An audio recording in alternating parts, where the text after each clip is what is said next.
Bhagyalakshmi serial நேயர்களுக்கு வணக்கம். நாளைக்கான ப்ரோமோக்கான ப்ரெடிக்ஷன் என்னன்னு பார்க்கலாம். கமலா எப்படியோ வற்புறுத்தி ராதிகாவை அங்க பாக்யா வீட்டுக்கே அனுப்பிச்சு வச்சுட்டாங்க. உன் புருஷன் இருக்க இடம் தாண்டி உனக்கு முக்கியம், அதனால உன் புருஷனை விட்டு கொடுக்கவே கூடாதுன்னா நீ முதல்ல அங்க போ. உன் புருஷன் மேல முழு உரிமையும் நீ எடுத்துட்டு நல்லது கெட்டது எல்லாம் அவருக்கு நீ தான் பண்ணணும். அதனால நீ அங்க பாக்யா வீட்டுக்கு போய் வலுக்கட்டாயமா இரு, அவங்க என்ன பண்றாங்கன்னு பார்க்கலாம் அப்படின்னு சொல்லிட்டு கமலா ராதிகாவை அங்க இருக்க வைக்கிறாங்க பாக்யா வீட்டில். ராதிகா இங்க இருக்கிறத கொஞ்சம் கூட பொறுத்துக்க முடியல கோபியோட அம்மா ஈஸ்வரிக்கு. இவளை எப்படியாவது இங்க இருந்து விரட்டியே ஆகணும்னு சொல்லிட்டு முடிஞ்ச வரைக்கும் எவ்வளவு காயப்படுத்த முடியுமோ அவ்வளவு வார்த்தைகளால காயப்படுத்துறாங்க ராதிகா.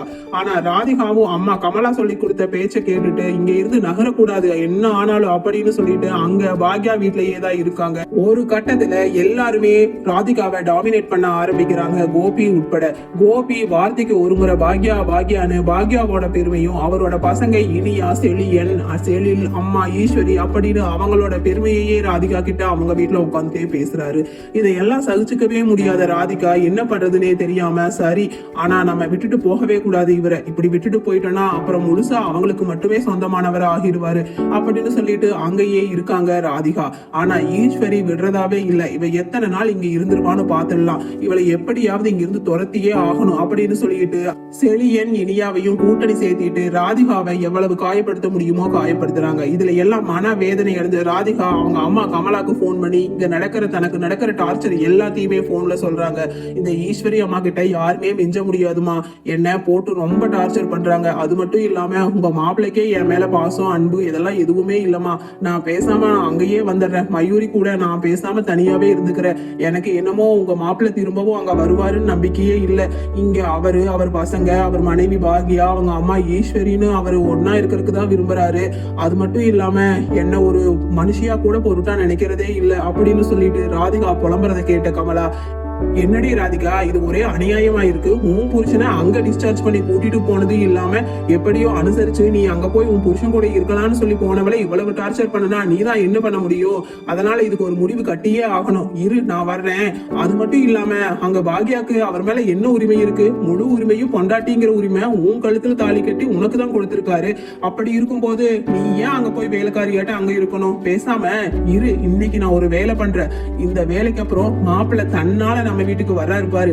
ஈஸ்வரி அம்மா கதறி கதறி அழுக போறாங்க பாரு. என்ன நினைச்சிட்டு இருக்காங்க இந்த கமலாவா கொக்கா பாரு. இப்ப ராதிகா நீ அங்கேயே இரு, இன்னொரு அரை மணி நேரத்துல நான் அங்க வந்துடுவேன், நீ எதை பத்தியும் கவலைப்பட்டுக்காத ராதிகா. மாப்பிள்ள இன்னைக்கு சாயங்காலம் நம்ம வீட்டுக்கு வந்துருவாரு, அதுக்கப்புறம் நீயும் மாப்பிள்ள மயூரி நான் எல்லாரும் சந்தோஷமா நம்ம இங்க இருக்கலாம் அப்படின்னு சொல்லிட்டு நேரா போலீஸ் ஸ்டேஷனுக்கு போறாங்க கமலா. அங்க போலீஸ் கிட்ட கம்ப்ளைண்ட் கொடுக்கறாங்க, மேடம் அது வந்துட்டு என் பொண்ணு ராதிகா அவங்களோட கணவர் கோபி அவரோட முன்னாள் மனைவி பாக்யா ஏதோ ஒரு காரணத்தை சொல்லி மிரட்டி அவங்க வீட்டுக்கு கூட்டிட்டு போய் வச்சிருக்காங்க. அதுக்கு உடந்தையா அவங்க மாமியார் பெரிய மனுஷி, அவங்க ஈஸ்வரின்னு பேர் கூட, அவங்களும் உடந்தையா இருக்காங்க பாக்யாவுக்கு. அதனால என் மாப்பிள்ளை என்ன பண்றதுன்னு தெரியாம அவங்க வீட்டுல சிக்கிட்டு முடிக்கிறாரு. அது மட்டும் இல்ல மேடம், அவரு இப்பதான் ஹார்ட் சர்ஜரி பண்ணிட்டு எங்க வீட்டுக்கு வரலான்னு இருந்தவரை எப்படியோ அவங்க அம்மா ஈஸ்வரி தான் தேவையில்லாம என் மக ராதிகா மேல அது இதுன்னு பொய் புகார்களை அவங்க மகன் கிட்ட சொல்லி கொடுத்து என் மகளையும் அவங்களையும் பிரிக்கிறதுக்காக அங்க கூட்டிட்டு போய் வச்சிருக்காங்க. அது மட்டும் இல்ல மேடம், நீங்க உங்க FIR ஃபைல திருப்பி பாருங்க, ஏற்கனவே அவர் மேல அவரோட முன்னாள் மனைவி பாக்யா இப்ப ஒரு வாரத்துக்கு முன்னாடி கெட்டு போன கறிய அவங்களோட ரெஸ்டாரண்ட் ஃபுட்ல கலக்குனதா கம்ப்ளைண்ட் கொடுத்திருப்பாங்க. அப்படி இருந்தவங்க என்னென்னமோ பிளான் பண்ணி டிராமா பண்ணி என் மாப்பிள்ளையும் அவங்க வீட்டுக்கு கூட்டிட்டு போயிட்டாங்க என் மக ராதிகாவை பழி வாங்குறதுக்காக. அதனால பாவம் என் மக ராதிகாவும் அவளோட பொண்ணு மயூரியும் இப்ப தனியா நிக்கிறாங்க நடு ரோட்ல. அவங்களுக்கு ஆதரவுன்னு இருக்கிறதே அவர் மட்டும்தான். மேடம் எப்படியாவது என் மாப்பிள்ள கோபிய திரும்பவும் என் மக ராதிகா கூட எங்க வீட்டுக்கே அனுப்பிச்சு வச்சிடுங்க தயவு செஞ்சு. மேடம் இப்ப வாங்க, நீங்களே அங்க பாக்யா வீட்டுக்கு வந்தீங்கன்னா அங்க நடக்கிறது எல்லாமே புரிஞ்சுக்குவீங்க. அது மட்டும் இல்லாம அங்க என் மாப்பிள்ளைய அழைக்கிறதுக்காக போனேன், என் மக ராதிகாவை தேவையில்லாத வார்த்தைகளால தகாத வார்த்தைகளால பேசி அவங்க அம்மா ஈஸ்வரி ரொம்ப கஷ்டப்படுத்துறாங்க. அந்த அம்மா ஈஸ்வரி அவங்க பேரை செழியன் கிட்ட சொல்லி என் மக ராதிகாவை கழுத்தை பிடிச்சி வெளியில தள்ள சொல்லி தள்ளிட்டாங்க. அதுக்கப்புறமும் என் மக ராதிகா என் மருமக கோபி மேல வச்சிருக்கிற பாசத்தினால ஒரு வேலைக்காரி மாதிரி அங்கேயே நான் இருந்துக்கிறேன்னு சொல்லி கெஞ்சி கூத்தாடி எப்படியோ அங்கேயே இருக்காங்க மேடம், தயவு செஞ்சு எங்களுக்காக நீங்க எங்க மாப்பிள்ளைய திருப்பி எங்க வீட்டுக்கே அனுப்பிச்சு வைக்கிற மாதிரி நீங்க அவங்க கிட்ட பேசி ஏற்பாடு பண்ணித்தாங்க மேடம். அது மட்டும் இல்ல மேடம், அந்த அம்மா ஈஸ்வரிய நீங்க போய் ஒரு போடு போட்டீங்கன்னா தன்னை போல பயந்துக்கும், இல்லைன்னா அது வாயை யாருனாலையும் அடக்கவே முடியாது அப்படின்னு சொன்ன உடனே அந்த இன்ஸ்பெக்டர், லேடி இன்ஸ்பெக்டர் சொல்றாங்க, என்னமா சொல்றீங்க, உங்க மருமகனை அவங்க முன்னாள் மனைவியும் அவங்க அம்மாவும் கடத்திட்டு போய் அவங்க வீட்டுல வச்சிருக்காங்களா? சரி நடங்க, அங்க போய் என்ன நடக்குதுன்னு பார்க்கலாம் அப்படின்னு சொல்லிட்டு அந்த லேடி இன்ஸ்பெக்டர் கமலாவை கூப்பிட்டு அங்க பாக்யா வீட்டுக்கு வர்றாங்க. பாக்யா வீட்டுல ஈஸ்வரி விதவிதமா பலகாரம் பண்ணி அங்க முன்னாடி வச்சிருக்காங்க கோபிக்கு ஹால்ல. அதே ஹால்ல ராதிகா முகமெல்லாம் வாடி ஒரு வேலைக்காரி மாதிரி ஓரமா நின்னுட்டு பாத்துட்டு இருக்காங்க. அவங்கள வேலைக்காரி மாதிரி நடத்திட்டு இருக்காங்க ஈஸ்வரின்னு சொல்லிட்டு இன்ஸ்பெக்டர் கிட்ட கமலா சொல்லிட்டே உள்ள வர்றாங்க. உள்ள வந்த உடனே கோபி அதிர்ச்சியாகி நிக்கிறாரு. மேடம், நீங்க எதுக்கு இங்க அப்படின்னு சொல்லிட்டு கேக்குறாரு கோபி. உடனே மிஸ்டர் கோபி, இந்த வீடு யார் பேர்ல இருக்கு? பாக்யா தானே, அவங்கள வர சொல்லுங்க அப்படின்னு சொன்ன உடனே பாக்யா, மேடம் சொல்லுங்க, என் பேர்ல தான் இருக்கு, நான் தான் பாக்யா அப்படின்னு சொன்ன உடனே, நீங்க தான் இவரோட முன்னாள் மனைவியா அப்படின்னு கேக்குறாங்க. ஆமா மேடம் அப்படின்னு சொல்லிட்டு பாக்யாவும் சொல்றாங்க. அப்போ முன்னாள் மனைவியா இருந்துட்டு கொஞ்சம் கூட உங்களுக்கு அசிங்கமா இல்ல? இவர் இரண்டாவது மனைவி கல்யாணம் பண்ணி அவர் சந்தோஷமா வாழ்ந்துட்டு இருக்கிற வாழ்க்கையில மறுபடியும் இவர் வேணும்னு சொல்லிட்டு இங்க கூட்டிட்டு வந்து வச்சிருக்கீங்களே, இது நல்லா இருக்கா அப்படின்னு சொல்லிட்டு அந்த லேடி இன்ஸ்பெக்டர் கேக்குறாங்க. உடனே பாக்யா சொல்றாங்க, அதுக்கும் எனக்கு கொஞ்சம் கூட சம்மதம் இல்ல மேடம், எல்லாம் எங்க அத்தை ஈஸ்வரி பண்ணனதுதான் அப்படின்னு சொல்லிட்டு ஈஸ்வரிய கை காமிக்கிறாங்க பாக்யா. உடனே ஈஸ்வரி, ஆமா மேடம், என் பையனை நான் தான் கூட்டிட்டு வந்தேன், அதுவும் அவனோட முழு சம்மதத்தோட தான் இங்க வந்திருக்கான், நீங்களே வேணும்னாலும் என் பையன் கோபி கிட்ட கூப்பிட்டு கேட்டு பாருங்க அப்படின்னு சொல்லிட்டு ஈஸ்வரி கோபியை கை காமிச்சிடுறாங்க.